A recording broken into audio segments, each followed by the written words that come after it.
दोस्तों अश्वगंधा एक बहुत ही पावरफुल जड़ी बूटियों की श्रेणी में आता है जिसका टॉनिक के रूप में इस्तेमाल किया जाता है जो कि कई सारी बीमारियों से बचाने के साथ साथ शरीर को अंदर से ताकत प्रदान करने का काम करता है। लेकिन इसका सही फायदा शरीर को मिलने के लिए इसे खाने का सही समय और सही तरीके का भी पता होना बहुत जरूरी होता है। इसलिए आज के इस वीडियो में हम बात करेंगे कि अश्वगंधा आखिर चीज क्या है, इसका कब कैसे और कितना इस्तेमाल करना चाहिए, इसके फायदे और नुकसान क्या हो सकते हैं, किन लोगों को इसका इस्तेमाल करना चाहिए और किसे नहीं करना चाहिए, इसे इस्तेमाल करते वक्त किन किन बातों का ख्याल रखना चाहिए और क्या अश्वगंधा का ज्यादा मात्रा में इस्तेमाल करने से कोई नुकसान भी हो सकता है।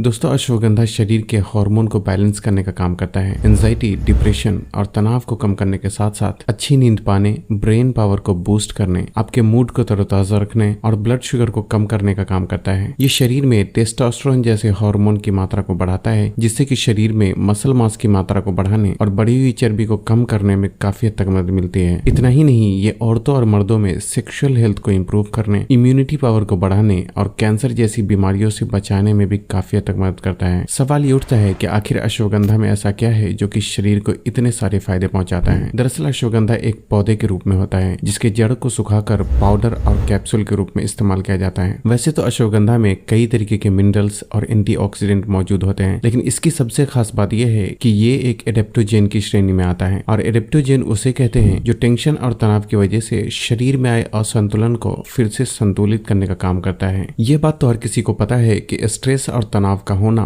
लगभग सभी बीमारियों की जड़ होती है, चाहे स्किन से जुड़ी कोई प्रॉब्लम हो या कमजोर बाल, मानसिक और शारीरिक कमजोरी, सेक्सुअल प्रॉब्लम, रातों को जल्दी नींद ना आना और कई तरीके की बीमारियों को और भी ज्यादा बढ़ाकर बद से बदतर बनाने में टेंशन और तनाव का एक बहुत ही बड़ा हाथ होता है। और उसी तनाव को अश्वगंधा बहुत ही बेहतर तरीके से कंट्रोल करने का काम करता है जिससे कि उलझा हुआ दिमाग शांत होता है और शरीर अपने आप में बैलेंस होने लगता है। यही वजह है कि अश्वगंधा को शरीर के लिए इतना फायदेमंद माना जाता है। अब बात करते हैं कि अश्वगंधा का पाउडर फॉर्म में या फिर कैप्सूल फॉर्म में इस्तेमाल करना चाहिए। दोस्तों अश्वगंधा दोनों ही तरीके से इस्तेमाल किया जा सकता है, लेकिन पाउडर फॉर्म में इस्तेमाल करना ज्यादा बेहतर ऑप्शन हो सकता है क्योंकि अश्वगंधा बहुत ही आसानी से पाउडर फॉर्म में बदल दिया जाता है, जबकि कैप्सूल फॉर्म में बनाने के लिए अश्वगंधा को कई सारे प्रोसेस से गुजारना पड़ता है। इसलिए कैप्सूल के मुकाबले पाउडर ज्यादा नेचुरल फॉर्म में मौजूद होता है। हालांकि अगर कंपनी वाले की नियत में खोट हो तो वो पाउडर और कैप्सूल दोनों में ही मिलावट कर सकते हैं, इसलिए इसे खरीदते वक्त सिर्फ सस्ते के पीछे ना जाकर इसके अच्छी क्वालिटी का भी खास ख्याल रखना चाहिए।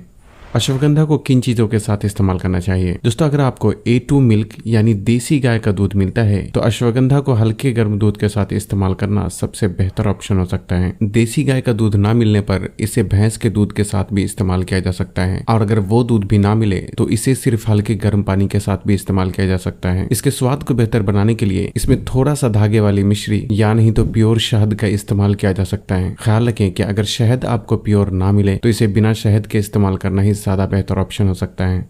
अश्वगंधा का कब इस्तेमाल करना चाहिए। दोस्तों अश्वगंधा को रात का खाना खाने के 2 घंटे बाद और सोने से कम 1 घंटे पहले इस्तेमाल करना सबसे बेहतर ऑप्शन हो सकता है। लेकिन अगर आपके लिए अश्वगंधा को इस तरीके से इस्तेमाल करना मुमकिन ना हो तो इसे आप रात के खाने के 1 से 1.5 घंटा पहले भी इस्तेमाल कर सकते हैं। उसी तरह अगर आप इसे सुबह के वक्त इस्तेमाल करना चाहते हैं तो इसे नाश्ते के 1-1.5 घंटा पहले या फिर नाश्ते के 2 घंटे बाद में इस्तेमाल किया जा सकता है। इसके अलावा अगर आप हेवी वर्कआउट करने के बाद प्रोटीन पाउडर का इस्तेमाल करते हैं तो अश्वगंधा को उस प्रोटीन शेक में डालकर भी इस्तेमाल किया जा सकता है। कि इसका कितना इस्तेमाल करना चाहिए। आमतौर पर अश्वगंधा का आपको पूरे दिन में सिर्फ एक बार ही इस्तेमाल करना चाहिए। हालांकि एक्सरसाइज या फिर बहुत ज्यादा मेहनत करने वाले लोग इसका दिन भर में 2 बार भी इस्तेमाल कर सकते हैं। और साथ ही अश्वगंधा तासीर में गर्म होने की वजह से इसकी शुरुआत हमेशा ही थोड़ी मात्रा से करनी चाहिए। अगर आप पहली बार इसका इस्तेमाल कर रहे हैं तो एक बार में ½ टीस्पून यानी कि आधा छोटा चम्मच अश्वगंधा पाउडर ही काफी हो जाता है और बाद में 1 छोटा चम्मच तक इसकी मात्रा बढ़ाई जा सकती है। अगर आप औरत हैं और एक्सरसाइज करते हैं तो 1/4 टीस्पून यानी कि 1/4 छोटा चम्मच अश्वगंधा का इस्तेमाल किया जा सकता है और बाद में इसकी मात्रा ½ टीस्पून तक बढ़ाई जा सकती है।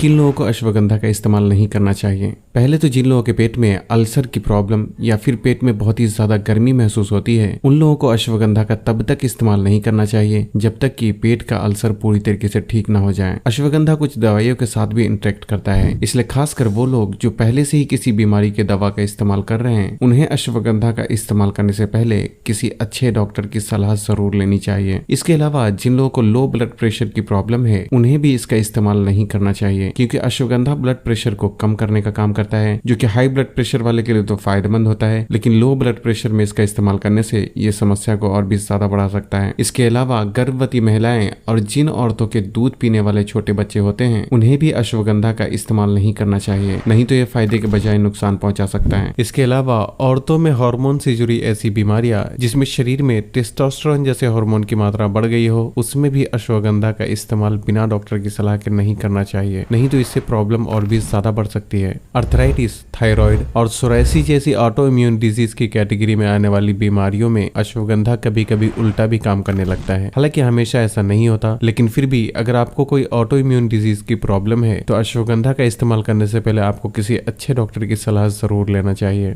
क्या अश्वगंधा का ज्यादा मात्रा में इस्तेमाल करने से कोई नुकसान भी हो सकता है? दोस्तों, अश्वगंधा का कभी भी ज्यादा मात्रा में इस्तेमाल नहीं करना चाहिए, क्योंकि ये एक बहुत ही पावरफुल जड़ी बूटी होने की वजह से इसका ज्यादा मात्रा में इस्तेमाल करने से उल्टी, दस्त और कई दूसरी समस्या भी शुरू हो सकती है। अश्वगंधा का इस्तेमाल करते वक्त कौन कौन सी बातों का ख्याल रखना चाहिए? सबसे पहले तो इस बात का समझना जरूरी है कि अश्वगंधा स्ट्रेस को सिर्फ कम करता है, उसे खत्म नहीं करता। इसलिए अश्वगंधा का इस्तेमाल करने के साथ साथ आपको अपनी उन आदतों पर भी कंट्रोल करना चाहिए जो कि स्ट्रेस को बढ़ाने का कारण बनता है। अश्वगंधा तासीर में गर्म और खुश्क होता है, इसलिए अगर आप इसका इस्तेमाल करते हैं तो अपने पूरे दिन खाए जाने वाले खाने में ज्यादा रस वाले फल और सलाद को जरूर शामिल करना चाहिए, और साथ ही एक सही मात्रा में पानी पीने का भी खास ख्याल रखना चाहिए। पानी कब, कैसे और कितना पीना चाहिए उस बारे में हमारे चैनल पे पहले से ही वीडियो मौजूद है, जिसे आप चाहे तो देख सकते हैं। मैं इस बात के लिए माफी चाहता हूँ कि वेट गेन सीरीज की पार्ट 3 थोड़ा लेट हो गई, लेकिन इंशाल्लाह अगली वीडियो उसी टॉपिक पर होगी। तो बस आज के लिए इतना ही। अगर वीडियो पसंद आई हो तो इसे लाइक और शेयर करके चैनल को सब्सक्राइब करना भी ना भूलें, और तब तक के लिए अपना ख्याल रखें। अल्लाह हाफिज।